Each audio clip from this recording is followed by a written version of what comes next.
Hi, it's Labor Day 2023 and I'm out for a walk at the Tiny Marsh. I got a goofy camera attached to my goofy head, which I find a little embarrassing. So if I see people, it's coming off, and yeah, but otherwise we're just gonna go for a bit of a stroll and look for waterfowl like that duck, but can't tell you what kind because I'm bad at identifying birds, and it is pretty much just a black shadow.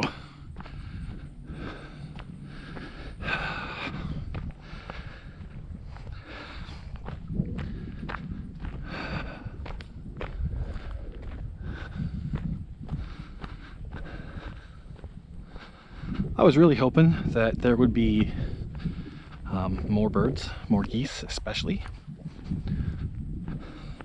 swans, and it's a bit earlier for, well, swans nest here, or yeah, no, they definitely nest here, and they live here all summer, so it's easy to, or not easy, but you can run into them if you're lucky anytime. But over the next couple of weeks, especially leading into October, or if this year's like last year at least, there will be sandhill cranes making a stopover for a day or two on their migrations. I think I see some swans actually way over there in the distance. I think centered straight ahead, but I know with the cameras I've got that they're pretty useless at this range.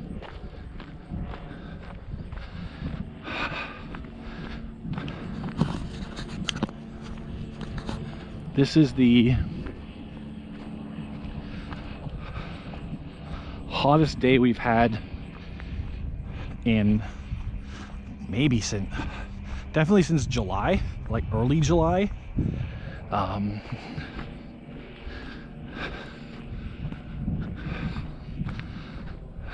But I only got back here, I guess, mid-July from my surgical recovery up in Elliott Lake, so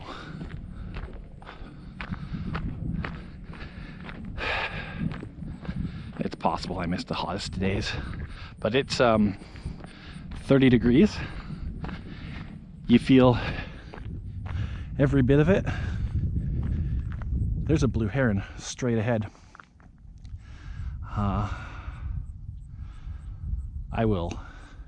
I don't even know if this is pointing towards it. I think so. But I'll highlight it if it's visible. Looking to be a good day for birds. Last time I was here, the geese were way over there.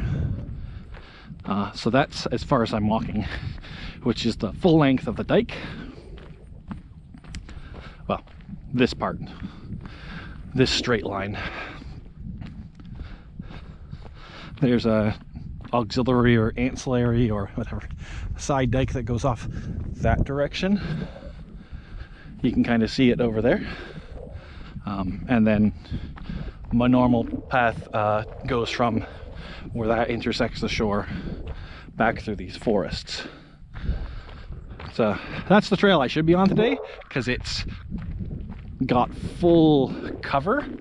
These berries are so pretty.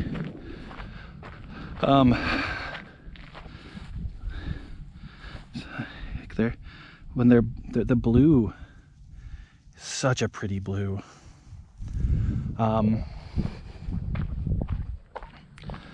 The forest has just really good leaf cover, and it is way more comfortable than this wide open space under the intense sun that we face today. But what are you gonna do? I wanted to see the geese.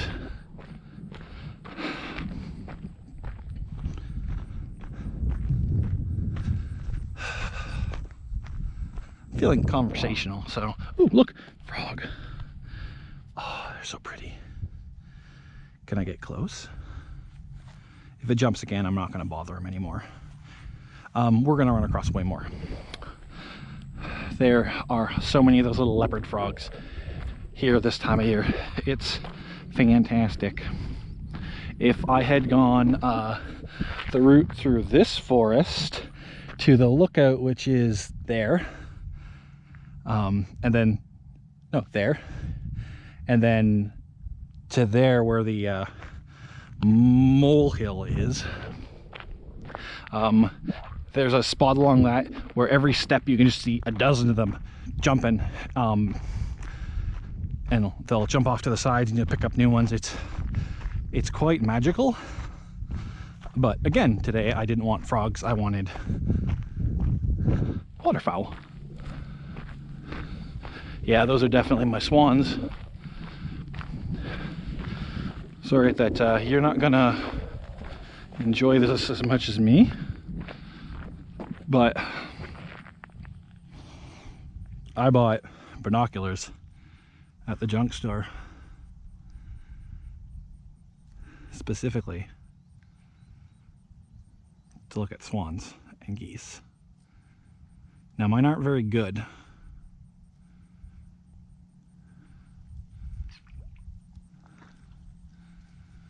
There's no way I can see what made that sound. And that bugs me. I have no idea, but the grasses, they're too thick, and I just don't really want to deal with it. But there's something cute sounding, making a sound. And I got no idea what it is. Anyways, I'm gonna look at these swans some more.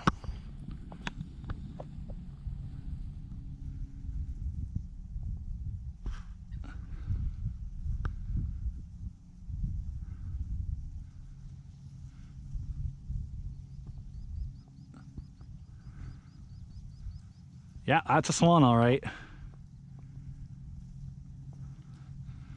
I need to clean the lenses on these. I bought it at a junk store and it didn't have doesn't have lens caps or a strap or anything, so I got to do some work and probably just carry a regular glasses microfiber cloth, because, well, I'm not going to scratch them bad enough in the time I'm going to have them. They were cheap. Kind of feels like the camera is bouncing. I hope it's not bouncing too much, because that'll make this all unusable, and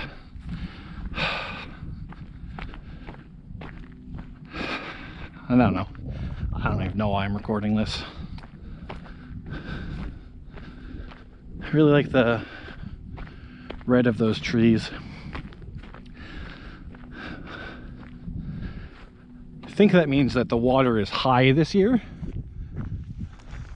but who knows?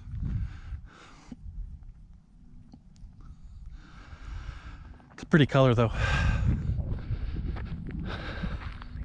I think the sun will wash out all of the prettiness on the other side over here, but the hills are similarly awash in color. Last time I was here I saw a little turtle, and I know there's lots of turtles that live here because I've seen 4 or 5 of them at once before, but I'm just not that lucky. I'm not lucky enough to see them that often. Ah. I was gonna call that a gopher hole, but it's probably not a gopher hole, but more likely erosion.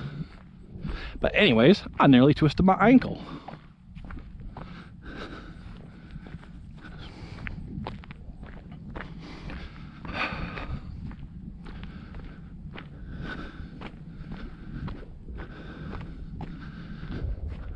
Counted 4 swans earlier.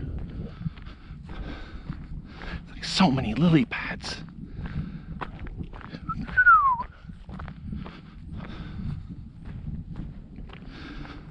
just so many lily pads.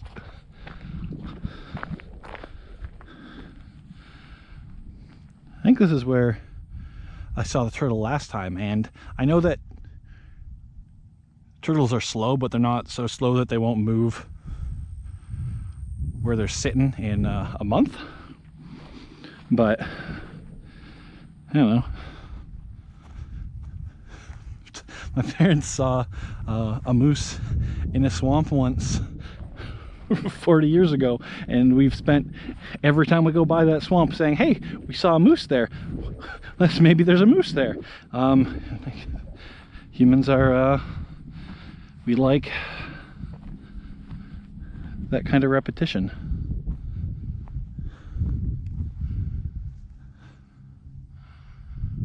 I can see some more ducks over there.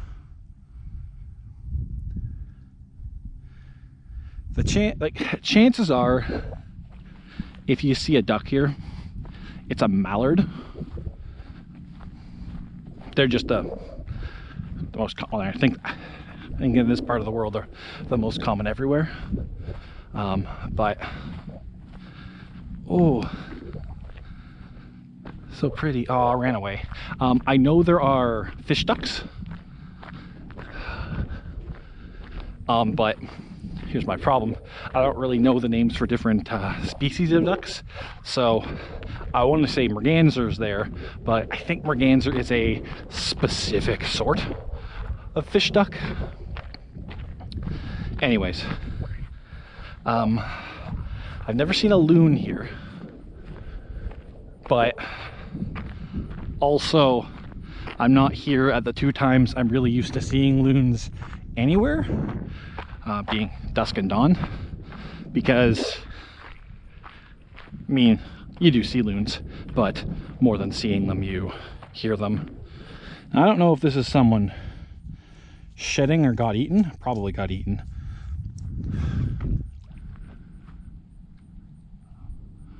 What's making that sound?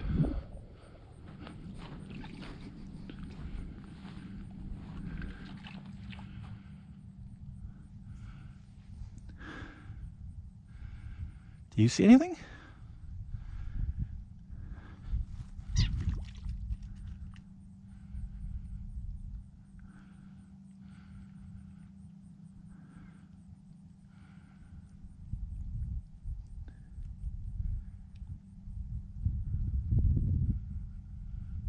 How this is going to work is I'm going to have to see something jumping in the water to know what to even look for.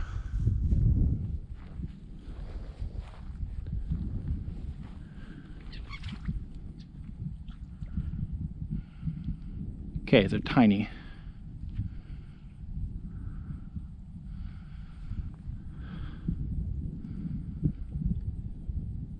It's probably frogs. Just from the splashing sound? Yep. Pretty sure I saw a frog fall in back first that time.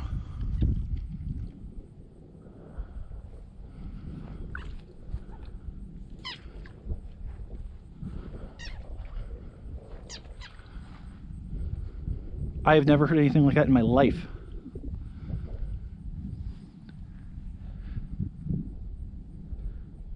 I really hope the camera's on and that it picked that up, because it was so cool. Okay, I'm gonna try and stop bugging them, so I'm gonna walk on the other side of the road from all the lily pads. It's not gonna be enormously successful because the road's not that wide, but we'll do what we can.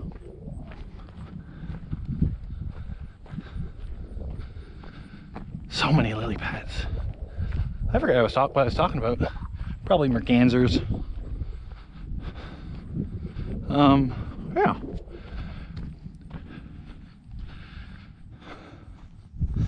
I am, I'm not from this area.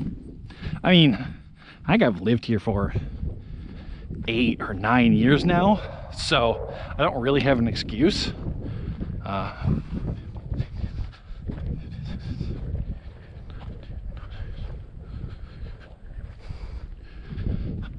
Well, I just counted 9, but that doesn't make sense. That's terrifying. But I think it's true.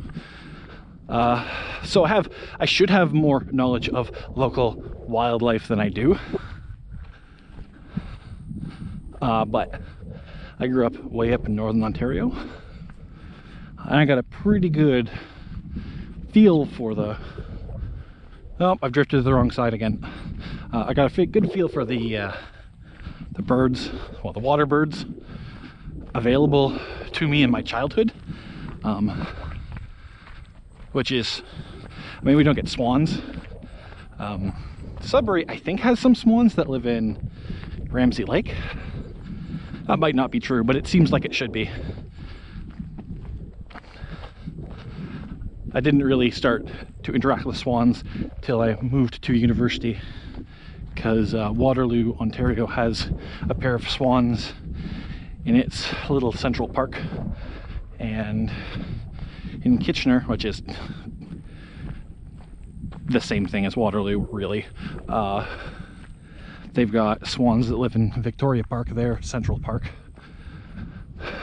But up home there weren't a lot of swans, were more something you saw on TV and movies. But and even the geese weren't like I see geese now. The geese, they didn't stay. They would stay there for a couple weeks. Well, probably not even that long, but they would stay there during migration, north and south. But that was it. But we got ducks, lots of ducks. The loons are what I really remember, because loons don't shut up. You don't want them to shut up, but they also don't. They're beautiful. I think that this mowing here was done to take out the invasive plants, except you'd want to get the roots of that. So I don't know what they're doing. Maybe it's in preparation for, or maybe they just knock stuff back for the hunters, because most of the year this is a I think it's a conservation area, but it's one of those conservation areas that is conserving it so that there's something for hunters to shoot at, which, yeah, whatever.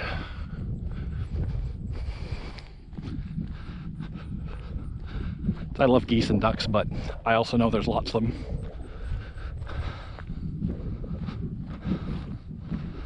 I also know that both are pretty tasty, although I will leave it to others to do the preparatory work. I think that's 2 fucking blue herons right there.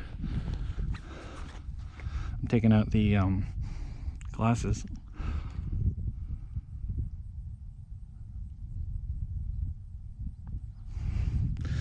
The problem is I can't really use them with my regular glasses.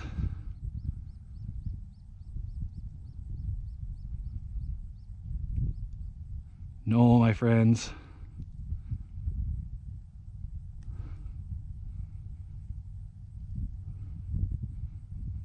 That is a sandhill crane. Were there 1 or 2? I only see 1 through the binoculars, but I kind of thought there were 2 with my glasses. I still think there's 2 with my glasses.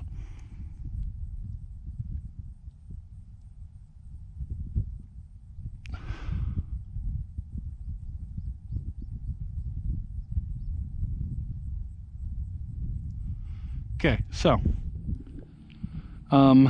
you can only kind of see it, but directly in front of me right now there is a heron. On that little bit of land there are probably 2 sandhill cranes. There are all my swans. It's a great day for water birds, except for geese, which is what I'm here for.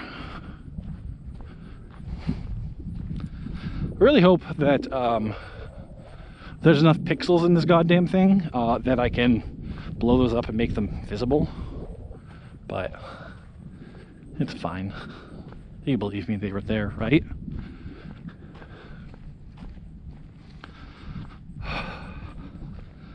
So we definitely had herons growing up. For a while they were definitely my favorite bird, possibly favorite animal. I'm not really sure on that last one. We only have so much of our childhood available to us.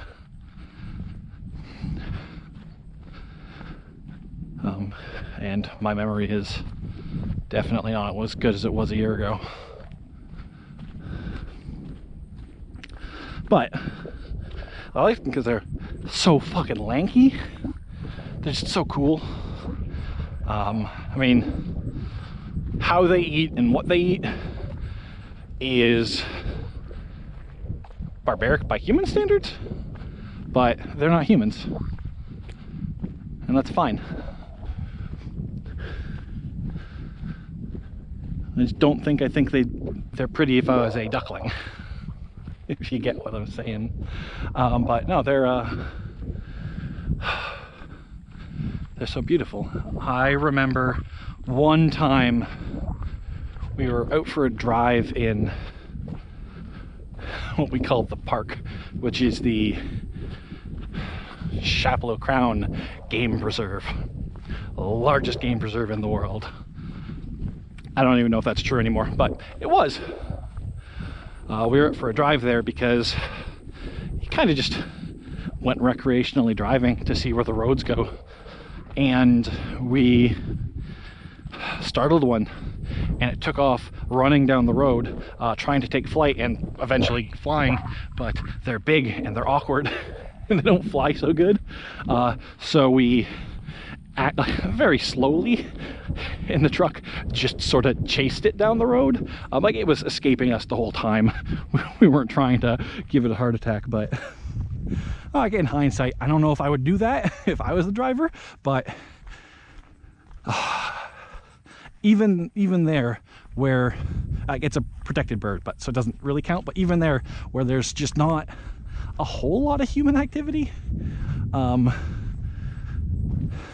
I mean, compared to southern Ontario, where what you can see is the well, even this is probably not natural. I mean, I'm on a dyke, but what you can see is the part that is not farmland in the area. So, but they're just so rare to see that it's kind of hard for us not to just follow it to see where it was going.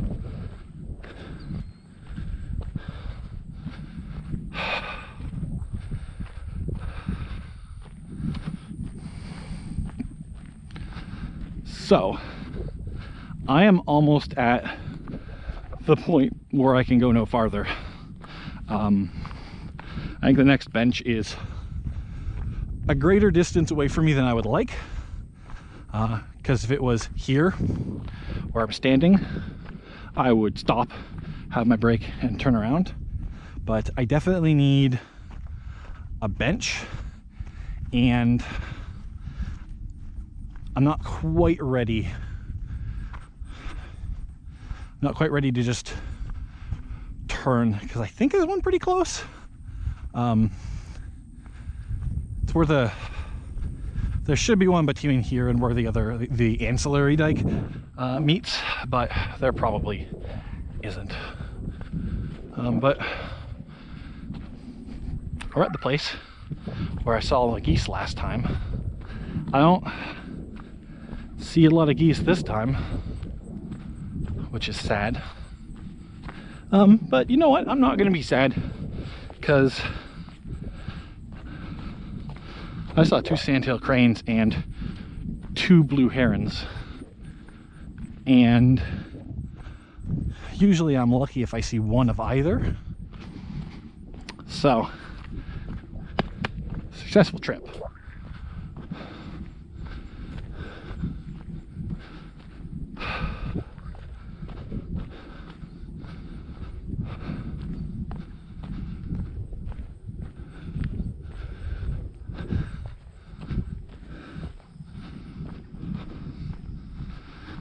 I can't remember what the height of the water is out here. Like I know what it looks like, or has looked like all summer, in a couple of places along the circumference, but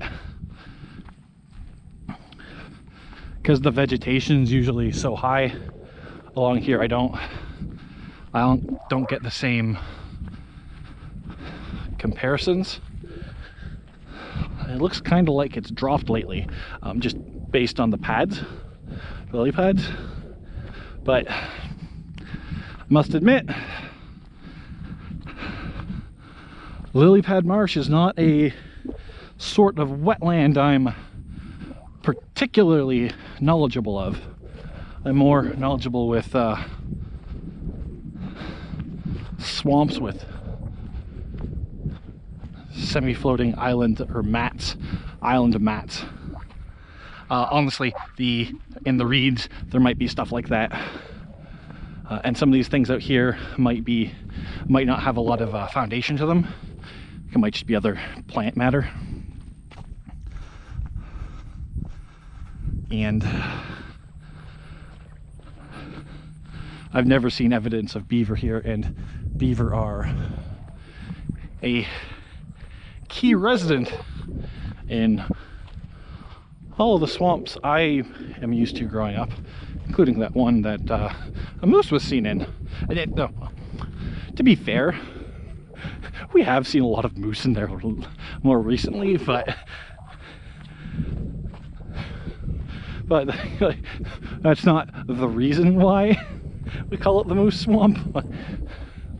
It's because, you know, at an important time in someone's life, a moose was spotted.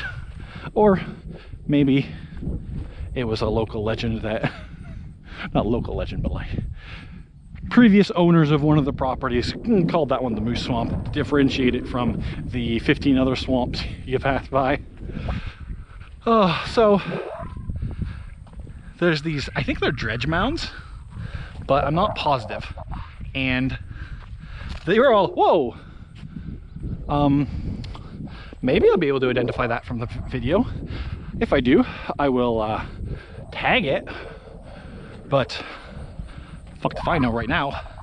But these mounds had just piles of geese on them last time I was here, and well, right now they don't. So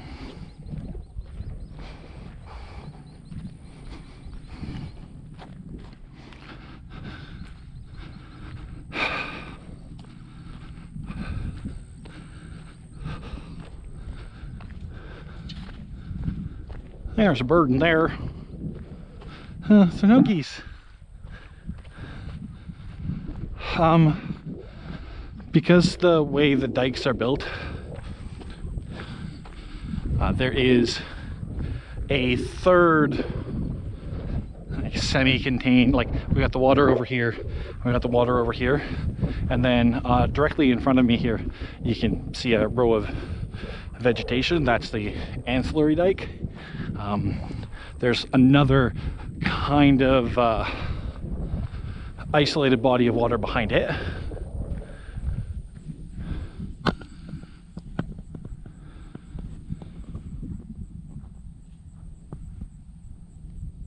Gang, that's another fucking heron.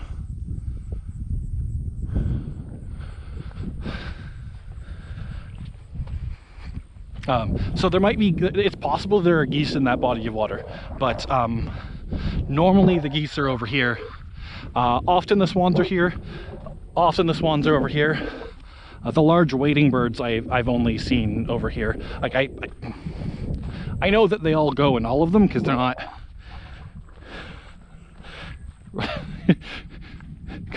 because they don't segregate themselves that way, but that's just where I've seen things. I think I may have just seen fuck me, I may have just saw another large wading bird, but we're gonna have to wait for the trip back to tell.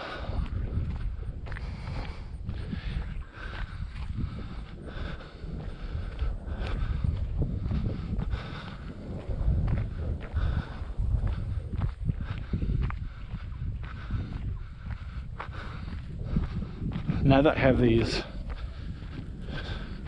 gotta clean them up and go to the lookout tower. You only get a good view of this one and then really only that quarter, but Did you see that? That bird's pretty much hovering in space. That is, I think that's the bird I scared. I'm gonna take a seat here in a minute. Oh, here.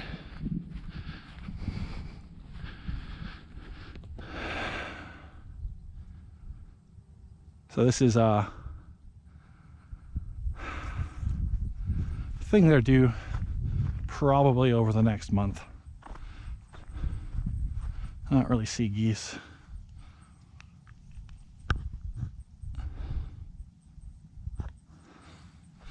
All right, well, I'll see you when I feel like getting up. I've had a short rest. Would have been nice to have longer, but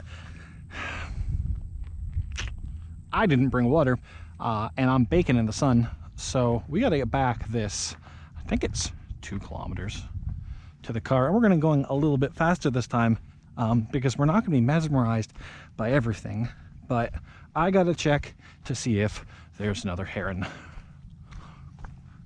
back where I thought I saw one.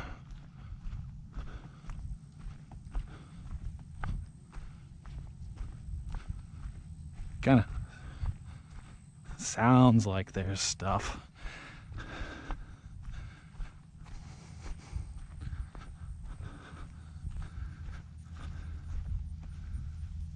Feels like I'm being followed, but it's probably just a bug.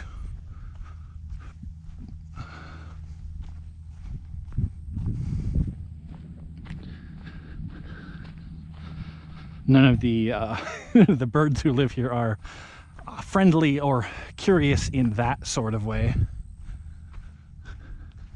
Okay, there's the heron I know about. You're just gonna have to bear with me while I get one more look. Oh, just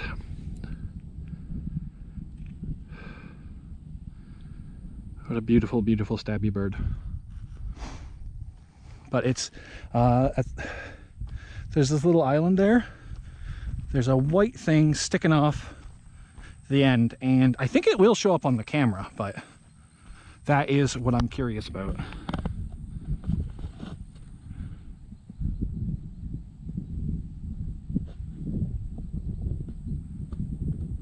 I've changed my mind. That's just a stick. Okay. I could put away the, well, maybe I can't.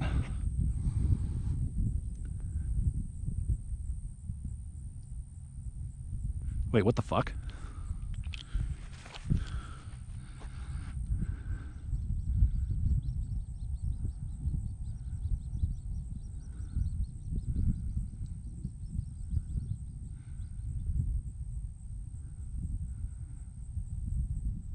Pretty sure that's a vulture. Pretty sure it's a vulture on the far mound there.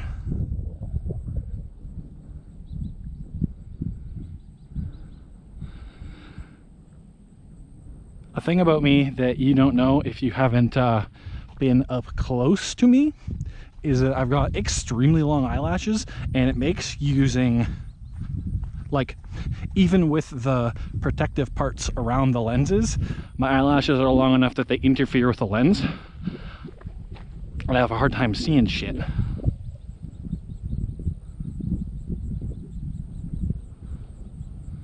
I lost it. How did I lose it?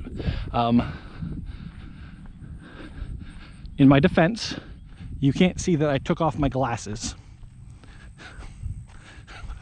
I can't do anything without my glasses. And then I moved, so I lost the positional thing. Okay, there we go. The problem is I was looking at the other.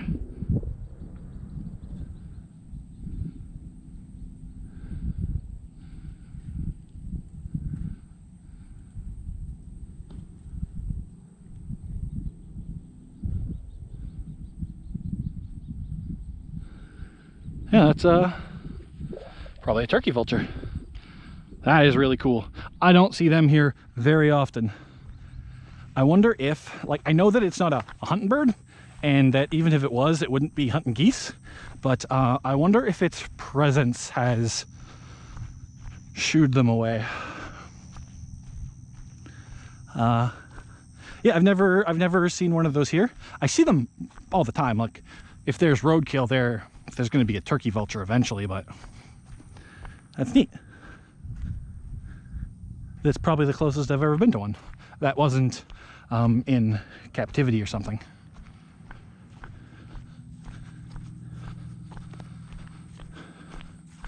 I don't know if it's audible on this camera, but often that direction there's the sound of a motor. When I first heard it, I thought it was a boat motor, like an outboard motor. I don't think it sounds like that now. Like, I'm not that I'm not that ear blind, but it might be a four-wheeler. But there's just like all the property around the marsh is owned, so I think that this green means that this is the plant that's going to be removed, the invasive plant. Or the green might be it's okay, but I know the invasive plant looks a lot like this one. I thought its things were brown though. Again, I'm not really local, so I don't. My partner is local, and she was telling me that it's been a process, ongoing process, a lot of her life. So I imagine that the comparison I grew up with was purple loosestrife, and there was another one, but it's escaping me. All right, so that sun is real hot, and I'm not on chemotherapy right now, so I'm not super worried about this. But my chemo specifically, whenever I say chemotherapy, I do really just mean mine, which is fulfurry with Avastin.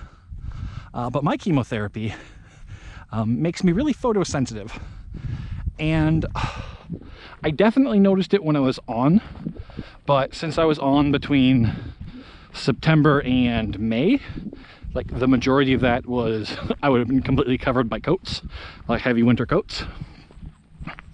But kind of like the brain frog, the brain fog, which never really went away, dialed back a bit, but I never recovered the mental faculties I had a year ago. I am still more solar sensitive than I used to be, so I got a problem, because I really got to pick up the pace or I'm gonna get burned. Not too bad, I'll be fine.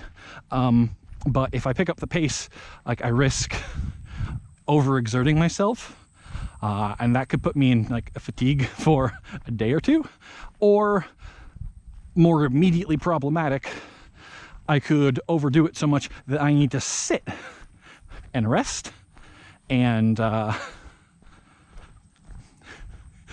therefore spend longer in the sun. And I do happen to know that all of the benches faced this way along this part of the dike, so there would be, you can see as well as I can, there's no tree cover till I end my journey, so that's great. But I'll be fine. I just got to remember to sunscreen more, especially this time of year, because although today is 30 degrees or above 30 degrees and we're under a heat warning, the sunset has notably retreated towards dinner, and the days are much shorter than they were in June. And it just feels like you can go out without worrying about it. I don't know what that bird is either. That might have been the same one.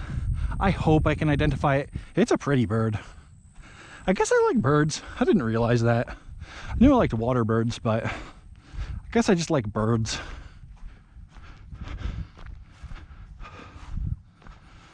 So, I don't got a lot.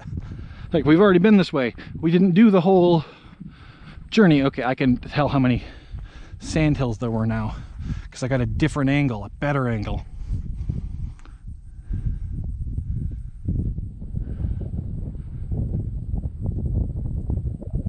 Yeah, 2. One's standing over on this side of the bushes, and then one of the things crouched down on the other side, I believe in the bushes as well, is also one.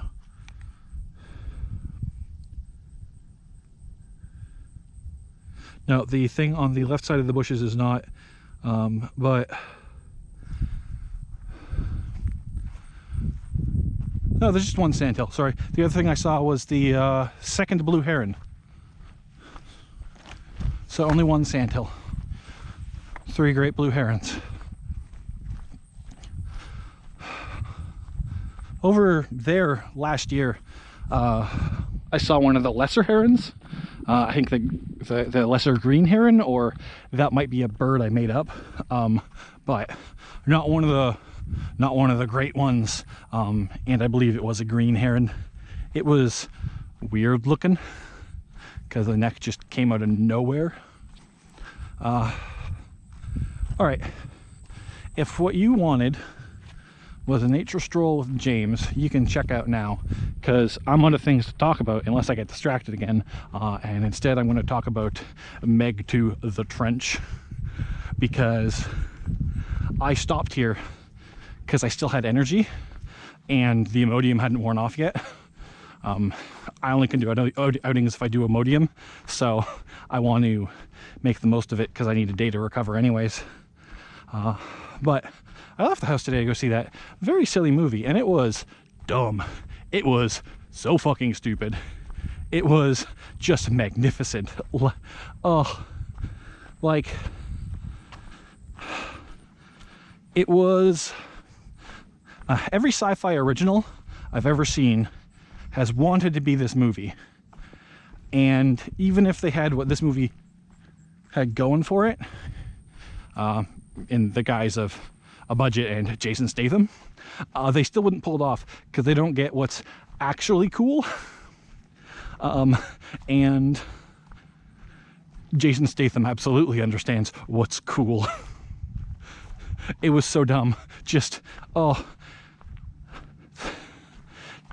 But like at every moment, it's like people were just making, like,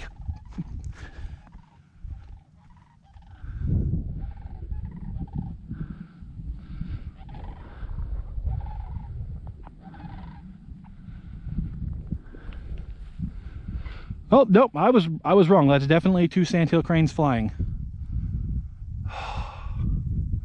We're gonna watch them, and then I'll talk about Jason Statham some more.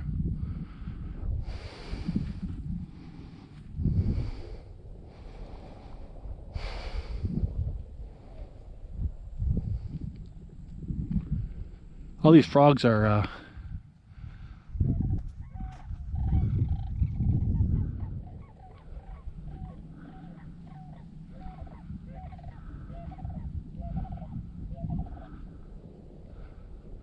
frog song. I was gonna say all those frogs are lunch for those birds, and maybe that's why they shut the hell up when they were flying, although I don't know if their vision's that good. I don't know much about frogs. I know that if you were programming a frog, you would say, if fit in mouth, eat, and go to 10, and that'd be it. But no, the other thing that the sci-fi original movies almost always get wrong, and I will mention some I think they get right, is that, like, they'll have people make bad choices basically to get a body count up, and it's not that, like, there were so many dumb choices in this one, but like the writers knew enough to make them seem like understandable in the circumstances. Like, it's like, oh, we're being chased by a Meg. Let's dive down through the wall in the water. It's stupid. Scientifically, it's don't worry about it. Like that's it's sci-fi. Don't worry about it. But it's like, sure. For some reason, the shark follows them, even though they went because the shark wasn't supposed to follow them, which is fine. That is how you do this kind of movie. But it's like, oh, we got to go through it to escape the shark. But we know all the other sharks live down there. It's just, it's wild. It's crazy. But I guess, yeah, but so all of the bad choices are made in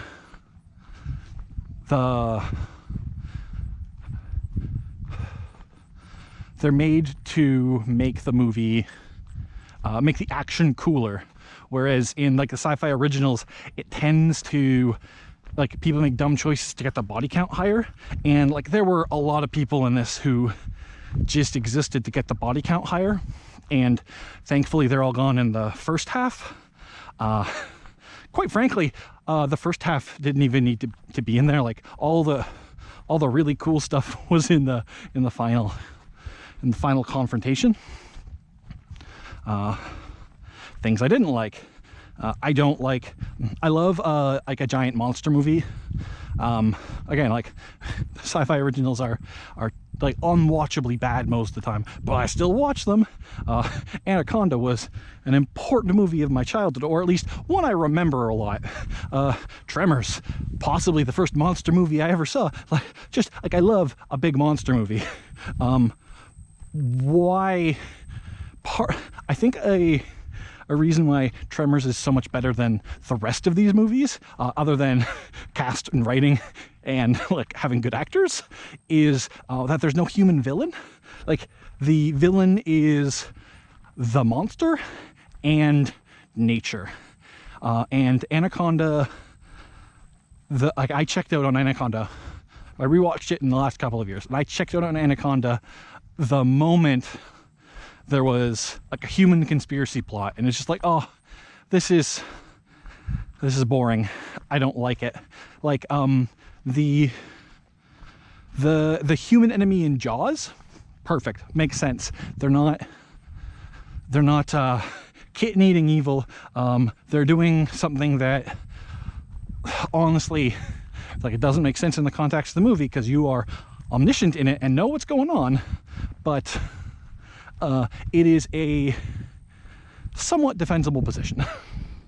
We'll say, but don't talk to me about it. I'm not going to defend it. And this movie has the human enemies, and they suck. Everything grinds to a halt whenever they're around. But at least the movie knows that that they're the least interesting part of the movie, and that the real enemy is the shark, or sharks, and spoilers, giant octopus. Like, the movie knows who the interesting villains are, so the person who betrays them just gets unceremoniously eaten by a shark immediately after telling the big boss that, oh, I can't be eaten through the glass, it's shark proof. So it's just like, it's perfect hubris, and also get rid of the uninteresting. And then the big boss, like, I genuinely don't know if anybody in the movie would have realized that she got eaten when she did, and if anyone did, nobody who survived would. And like, she doesn't even get eaten by something cool, just a little weird dinosaur thing that's there for honestly no reason. But I mean, it dispatches a boring enemy, and I just realized why they were there. They were there to keep a threat on land so that everyone would stay in the water for the sea monsters, because they were the cool things. But anyways, like, so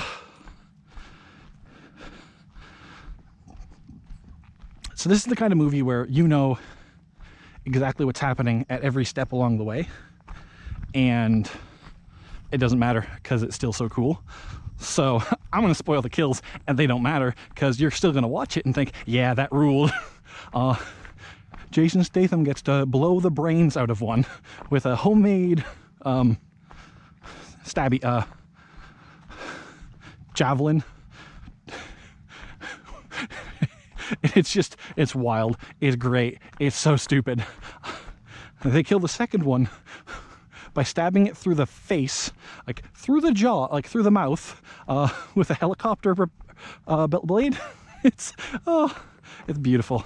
And like, like when you see the helicopter, the helicopter's there to crash. And then the way it crashes in the water, that that's only for two reasons. One of them is to put a character in peril, so that it can only be Jason Statham fighting the final one, and to provide ammunition for Jason Statham. It's, man, there was never a golden age for anything. That's stupid. That's not the way things are. But this movie reminded me of my favorite things in 90s, or like, I guess 80s too, but 90s like more so because it was just more stupid and over the top. Action movies, in that everything is big, everything is dumb. It doesn't hold together if you think about it too much, but you don't think about it too much because you're having fun. Like, Demolition Man is not a very good movie, but also a great movie, and it feels similar to me.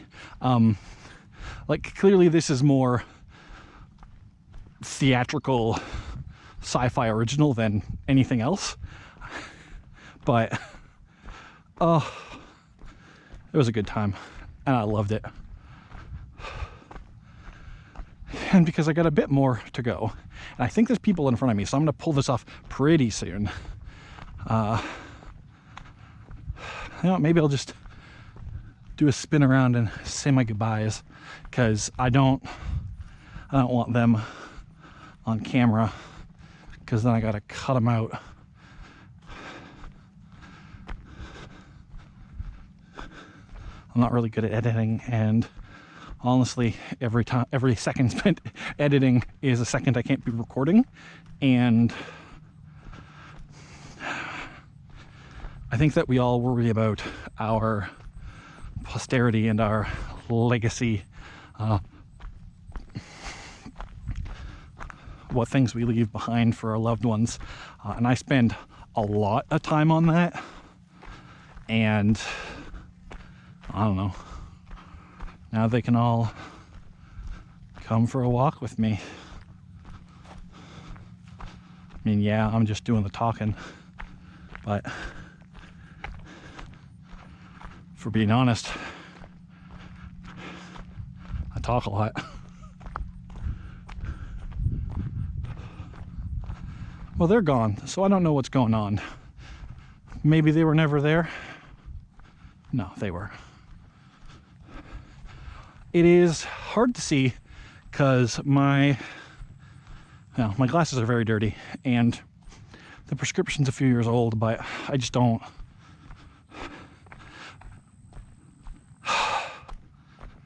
There are a lot of things you don't bother with if you know it's going to be good enough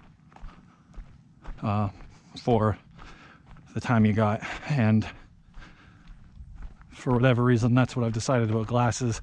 But I think I've had this prescription since I was 25, and it only really started to be noticeable in the last year and a half, and it hasn't really degraded beyond that initial bit. So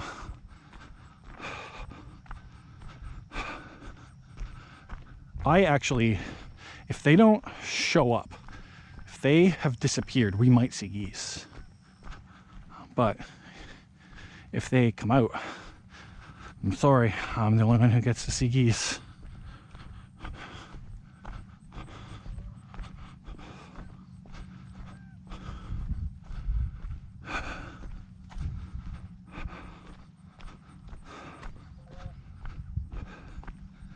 I'm glad that the Barbie movie made making jokes about thinking of death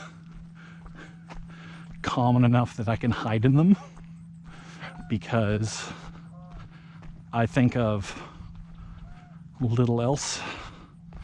Fortunately, it's possible to think of two things at once.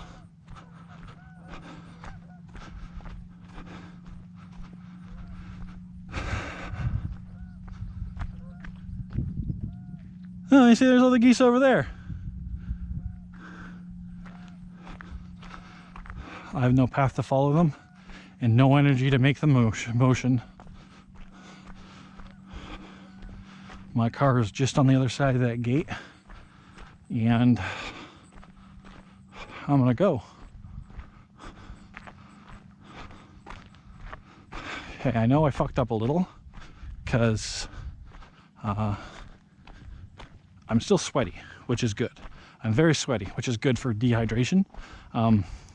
But my hands are puffy, which didn't used to happen so much, but I don't know. Chemo and cancer are weird. I have tried, and I couldn't begin to document all of the changes. You know what? I bet they decided that the causeway was too hot, and they did the forest path. Like, smarter people than me. Anyways, I started recording, I think on this side of the fence, but I think on the other side of the fence there were two geese over here. Oh look, beautiful desolation. This is my favorite kind of thing.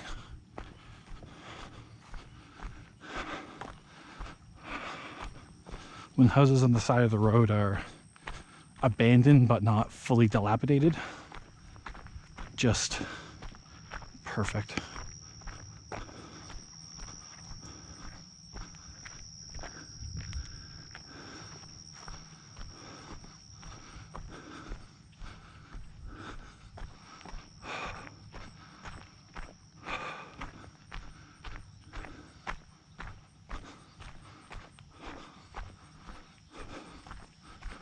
Well, I'm glad I didn't try and do the full thing today, because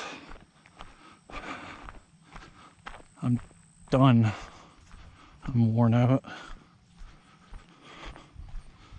Last year at this time, I could do the full thing, 6 kilometers, without even really planning. Like, I needed to have water in the car and maybe a piece of chocolate in my pocket, but no problem. Now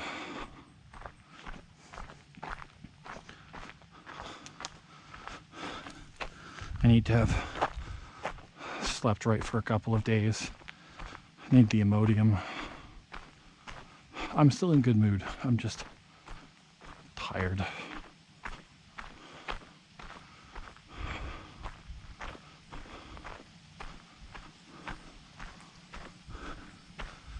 No geese.